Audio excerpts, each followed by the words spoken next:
नमस्कार मैत्रिणींनो, तर आपण आज करणार आहोत शेवग्याच्या शेंगाची भाजी। तर त्याआधी गॅसवरती हा मसाला भाजून घ्यायचा, जो मी काळा मसाला आहे शेवग्याच्या शेंगाला काढलेला। हरभऱ्याची डाळ, धने, कांदा आणि खोबरं, लसूण पण घेतलेला आहे, पण तो भाजायचा नाही।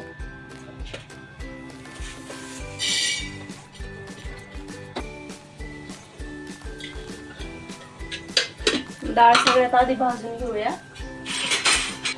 डाळ भाजत आली आपली, कारण तेल जास्त टाकले ना।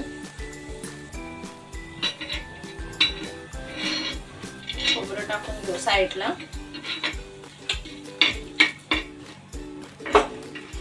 डाळ भाजलेली छान अशी।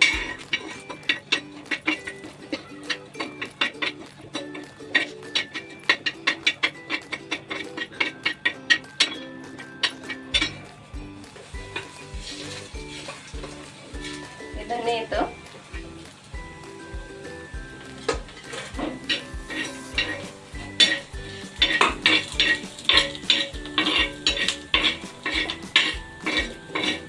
पण आपले भाजले पटकन, कारण तेल जास्त टाकलेलं होतं त्याच्यामुळे ते एकदम तळलं गेलं मसाला सगळा। तर कांदा आपला साईडला टाकून घेऊ, कारण कांद्याला जास्त वेळ लागतो ना।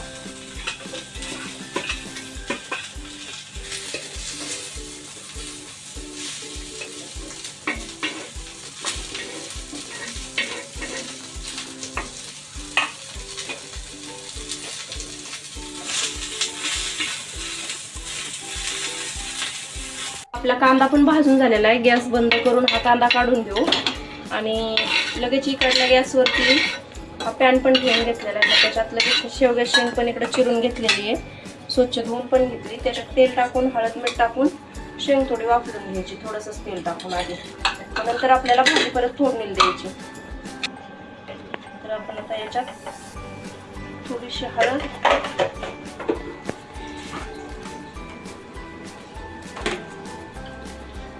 शेंगा त्याच्यात टाकून घेऊया।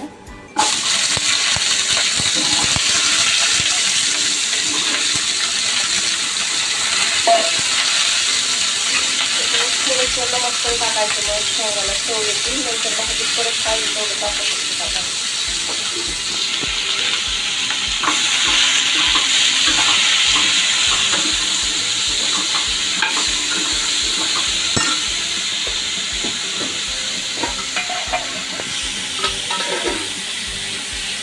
पाणी टाकायचं, ग्लास भरून वाफरली चांगल्या।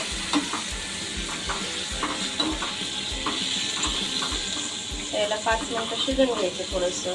परत भाजी जेव्हा कडाला टाकतो तेव्हा राहिलेलं शिजतं। हा मसाला आहे काळा मसाला, आणि हे घरगुती मसाला आहे। कढई पण ठेवलेली गॅसवरती। तेल टाकून घेऊया, हवं तेवढं तेल टाकायचं। पहिलं पण तेल टाकलेलं होतं शेंगाला।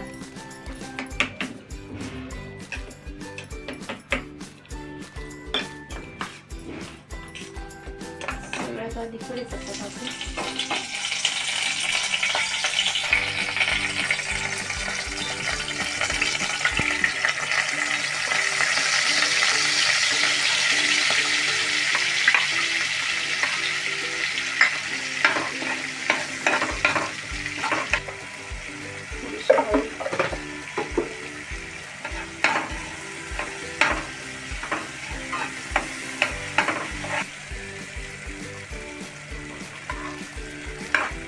काळा मसाल्याचं वाटण केलेलं आहे ना, ते थोडं परतवून घ्यायचं याच्यात।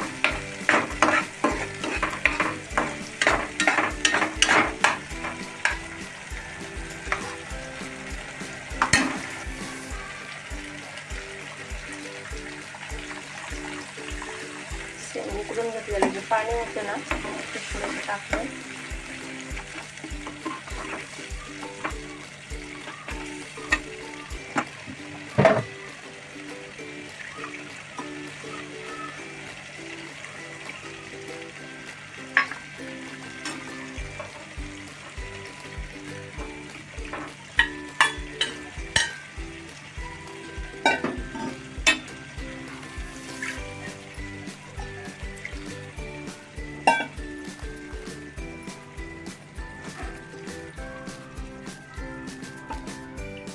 तर अशी टाकून झालेली ही भाजी.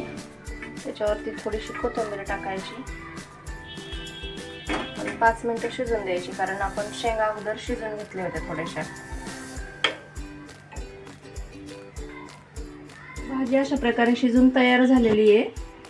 आणि इकडं आपण भाकरी पण केलेली आहे बाजरीची, एकदम कडक अशी भाकरी केलेली आहे.